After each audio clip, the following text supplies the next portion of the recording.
اگر کوئی عمران خان کو ملیشیا میں بیٹھا، بنگلہ دیش میں بیٹھا، بھارت میں بیٹھا یا کسی ملک میں بیٹھا اگر ان کو کوئی سمجھتا ہے یا کوئی یاد کرتا ہے نا، وہ اس کو امت مسلمہ کا لیڈر سمجھتا ہے۔ لیکن یہ خان ہی ہے، آپ کسی دیہات میں چلے جائیں، کہیں چلے جائیں، اکثر لوگ اب کیا کہیں گے، ایاک نعبد و ایاک نستعین۔ خان نے تو لوگوں کو ایاک نعبد و ایاک نستعین بھی سکھا دی ہے۔ بسم اللہ الرحمن الرحیم، السلام علیکم ویئرس۔ آپ کے علم میں ہوگا کہ کل جب عمران خان صاحب کو 14 سال کی قید سنائی گئی تو وہاں پر بہت سارے صحافی موجود تھے، اور ایک نامور صحافی جو ہیں تو کافی دیر سے ان کی زندگی کا بڑا عرصہ صحافت میں لگ چکا ہے، لیکن آج کل کافی پرومیننٹ ہے، رضوان رضی، جنہیں رضی دادا بھی کہا جاتا ہے۔ انہوں نے کل خان صاحب سے یہ سوال کیا کہ آپ لا الہ الا اللہ پڑھتے ہیں، محمد رسول اللہ کیوں نہیں پڑھتے؟ یہ جو ہم تک خبریں آئی ہیں، اور ساتھ انہوں نے یہ بھی کہا کہ آپ امر بالمعروف تو بولتے ہیں ونہی عن المنکر کیوں نہیں آپ بولتے؟ تو اس پر عمران خان صاحب نے پہلے سوال کا تو جواب دیا کہ محمد رسول اللہ کے بغیر تو دین ہی مکمل نہیں ہوتا، یعنی کلمہ ہی مکمل نہیں ہوتا۔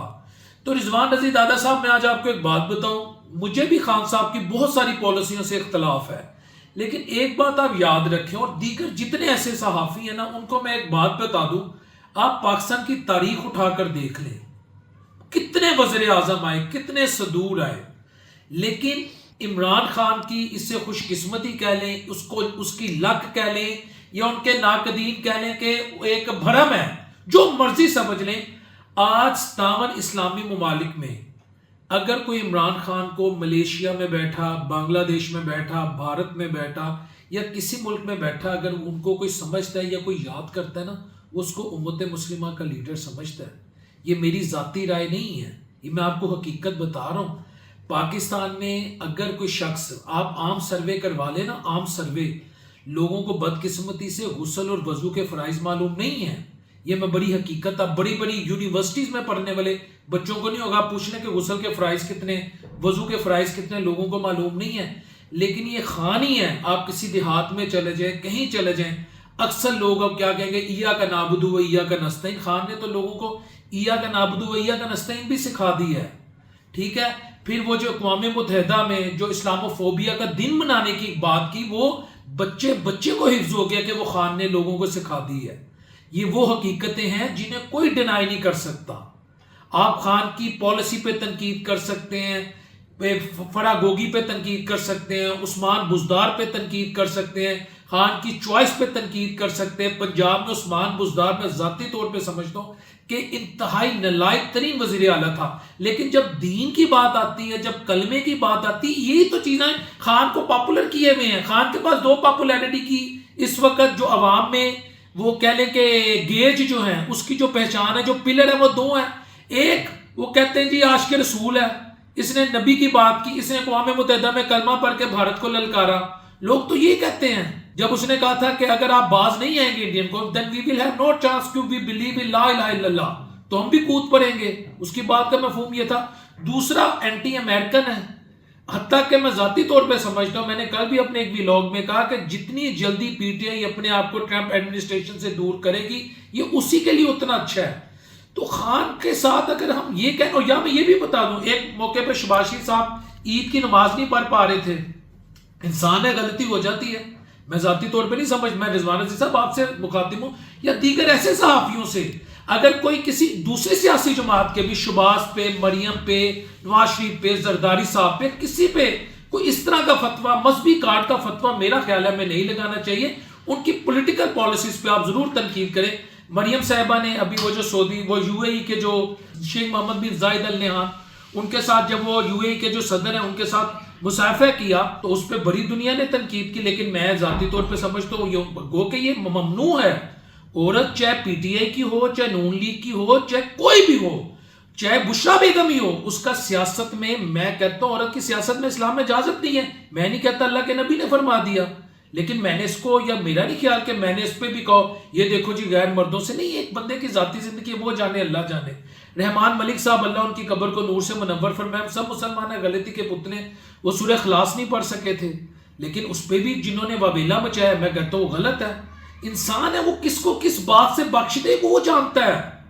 ہم کسی کو جنتی دوست کی اور یہ فلانا ایجنٹ، یہ ان کا ایجنٹ، یہ ان کا ایجنٹ نہیں، یار اس پہ سیاست نہ کریں. یہ میں بتا رہا ہوں خان کے ساتھ اگر اس وقت کوئی پاپولیرٹی جڑی ہے تو اس کی یہی جڑی ہے کہ عاشق رسول ہے. اب کون عاشق رسول صلی اللہ علیہ وسلم ہے کون نہیں ہے یہ روز محشر فیصلہ ہو جائے گا. ایک بات تو رضوان نذیر صاحب میرا خیال ہے آپ صحافت کریں اس طرح کے اگر آپ سوال اٹھائیں گے تو اس سے آپ کا جو ایک آپ کی جو سروسز ہیں جرنلزم میں وہ مزید ورتھ لیس ہو جائیں گی. یہ میری ایک رائے. آگے آپ ایگری بھی کر سکتے ہیں ڈس ایگری بھی. اگلی بات جی اب یہ کہا جا رہا ہے کہ عمران خان صاحب کی 14 سال قید کے بعد جو سیاست ہے وہ ختم ہو گئی ہے. ایک یہ بھی میں مارکیٹ میں نیریٹو ہے اور دوسرا یہ بھی ہے کہ خان جو ہے نا اس کی مقبولیت میں اضافہ ہوا کہ دیکھو جی خان کو سزا کس بات پہ ہوئی کہ اس نے ایک ایسی یونیورسٹی بنائی جہاں سیرت پڑھائی جاتی تھی, جہاں لوگوں کو دین پڑھایا جاتا تھا, اسلامیت پڑھائی جاتی تھی. ایون کہ مریم نواز شریف صاحبہ نے کل ان کا ایک بیان ہے کہ میں اب اس یونیورسٹی میں جاؤں گی, یہاں کے بچوں کو حوصلہ دوں گی. القادر ٹرسٹ وہ جو یونیورسٹی ہے.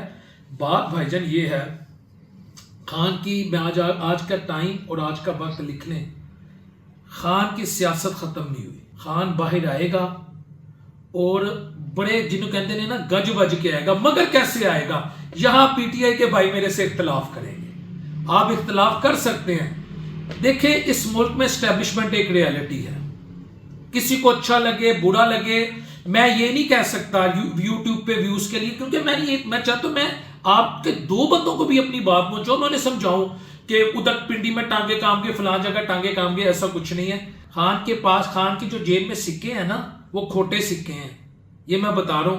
وہ سارے خوش ہیں کہ خان کو 14 سال قید ہو گئی. اگر آپ کہنا زرتاجہ گلا, علی مین گنڈا پور, حماد اظہر, فلانا یہ وہ ٹمکان, وہ شیر افضل مروت, یہ سب چلے ہوئے ہیں. میں صحافی ہوں, میرا مزاج نہیں ہے کہ میں لوگوں کے کرتوت سامنے رکھوں. میں 6 ماہ میں آج آپ کو ایک اشارہ دے رہا ہوں, ہر جگہ گیا ہوں, اور پھر مجھے صحافت کا ایک اور زاویہ میرے آگے کھلے ہوئے ایویت تھے. وہ ایتے ہیں کہندہ سی, وہ صحافی بھی ہے کہندہ سی, ایتے سب ایک نے. وہ کہتے ہیں نا تیری بارگاہ میں سبھی ایک ہوئے سبھی نیک ہوئے. عقل مند کے لیے اشارہ کافی ہے. لیکن الحمدللہ پہلے دن سے جو کہہ رہا ہوں آج میں بھی ادھر ہی کھڑا ہوں. غریب کی آواز ہوں, مہنگائی کے خلاف ہوں, کسی کا ایجنٹ نہیں ہوں, پاکستان کا ایجنٹ ہوں, پاکستان کی عوام کا میں ایجنٹ ہوں. تو میں یہ بتا رہا ہوں خان صاحب باہر آئیں گے اور اداروں کے ساتھ جب ان کا ایک کنسنسس ڈیولپ ہو جائے گا, جب اداروں کے ساتھ ان کی ایک ڈیل ہوگی, اسے ڈیل بھی کہہ سکتے ہیں, کنسنسس بھی کہہ سکتے ہیں, ملکی مفاد کی ایک میٹنگ بھی کہہ سکتے ہیں, جو آپ مرضی سمجھ لیں. جب وہ ہو جائے گی خان صاحب باہر آ جائیں گے. اس سے پہلے میرا نہیں خیال کہ خان صاحب باہر آئیں گے. یہ میری ایک رائے ہے, آپ اس سے ایگری کریں ڈس ایگری کریں. میں آپ کو بتا رہا ہوں خان صاحب باہر آئیں گے, لیکن تب آئیں گے جب خان صاحب کے معاملہ سیٹل ہو جائیں گے. کیونکہ اس ملک میں ایک حقیقت اسٹیبلشمنٹ ہے جسے کوئی یوٹیوبر بیٹھ کے ڈالرز کے لیے تو نہ مانے, لیکن میں مانتا ہوں. اور مجھے پتہ ہے کہ ایک حقیقت اگر خان کی پاپولیرٹی ہے تو دوسری حقیقت اسٹیبلشمنٹ ہے. میں نے سیکھا ہے یہ. میں اب جو میں نے ورکنگ کی, میں لوگوں سے ملا, اور میں آج آپ کو خدا کو گواہ بنا کے ایک بات کہہ رہا ہوں. یہ یوٹیوبرز جو آپ کو ورگلاتے ہیں نا, ایسے ہو گیا ویسے ہو گیا, یہ کہاں سے ڈکٹیشن لیتے ہیں, کہاں بیٹھتے ہیں. میرے پاس بہت ساری چیزیں لیکن میں ان پہ بولتا نہیں ہوں. تو میں آپ کو بتا رہا ہوں خان صاحب باہر بھی آئیں گے, خان صاحب کنسنسس کر کے آئیں گے. اور دو ریالٹیز ہیں, ایک طرف آپ کی اسٹیبلشمنٹ, آپ کے ادارے, آپ ان کو بالکل اوور کم نہیں کر سکتے, دوسری طرف عوام. تو اب یہ بات اس طرف جا رہی ہے. یہ جو سزا ہوئی ہے یہ مجھے لگتا ہے کہ کہیں نہ کہیں آگے کوئی نہ کوئی انڈرسٹینڈنگ ہو جائے گی اور خان صاحب باہر آ جائیں گے. یہ 14 سال والی بات جو ہے یہ فضول ہے. بس میں نے یہ کہنا تھا اس دعا کے ساتھ کہ اللہ اپنے بیبی علیہ السلام کے ساتھ کہ ہم سب کو آسانیاں پیدا کرے. اگلے پروگرام تک اپنے ہوسٹ محمد ڈاکٹر بلال کو اجازت دیجیے. اللہ نے